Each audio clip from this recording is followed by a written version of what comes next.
एक बार एक राजा ने अपने जन्मदिवस पर कुछ व्यक्तियों को उपहार भेंट करने की सोची। लेकिन राजा सिर्फ उनको ही दान देने की सोच रहे थे जिसके अंदर कुछ काबिलियत हो। वास्तव में राजा अपने जनों की आपसी समझ और एकता की परख करना चाहते थे। राजा के एक मंत्री ने राजा को एक उपाय सुझाया। राजा ने मंत्री के मशवरे के मुताबिक 10 फुट का बड्ढा सा गड्ढा खुदवा दिया और उपहार लेने के एकत्रित हुए सारे व्यक्तियों को कहा कि आप लोग इस गड्ढे में घुस जाइए और जो भी इस गड्ढे से पहले बाहर निकलेगा उसे पहला उपहार भेंट किया जाएगा। एक एक करके सारे व्यक्ति गड्ढे में घुस गए। अब राजा ने उनको गड्ढे से बाहर आकर उपहार लेने के लिए कहा। राजा का यह आदेश सुनते ही सारे लोग गड्ढे से बाहर निकलने की कोशिश करने लगे। गड्ढा 10 फुट गहरा था, इसलिए निकलना आसान नहीं था।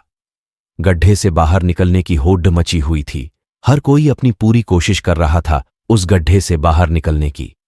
हर व्यक्ति उपहार पाना चाहता था। जो भी व्यक्ति उससे बाहर निकलने की कोशिश करता, दूसरा उसके पैर पकड़कर नीचे खींच लेता। जब भी कोई दूसरा बाहर निकलने की कोशिश करता, तीसरा उसका पैर पकड़ के खींच लेता, क्योंकि कोई यह नहीं चाहता था कि कोई और पहला उपहार प्राप्त करे। इस प्रकार खींचाखींची में कोई भी व्यक्ति उस गड्ढे से बाहर नहीं निकल पाया।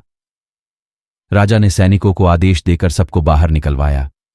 उन सबको फटकारते हुए राजा ने कहा, अगर तुम लोग चाहते तो एक दूसरे की मदद करके एक एक करके सारे लोग उस गड्ढे से बाहर निकल सकते थे, परंतु तुम लोगों में जरा सी भी एकता और सहमति नहीं है।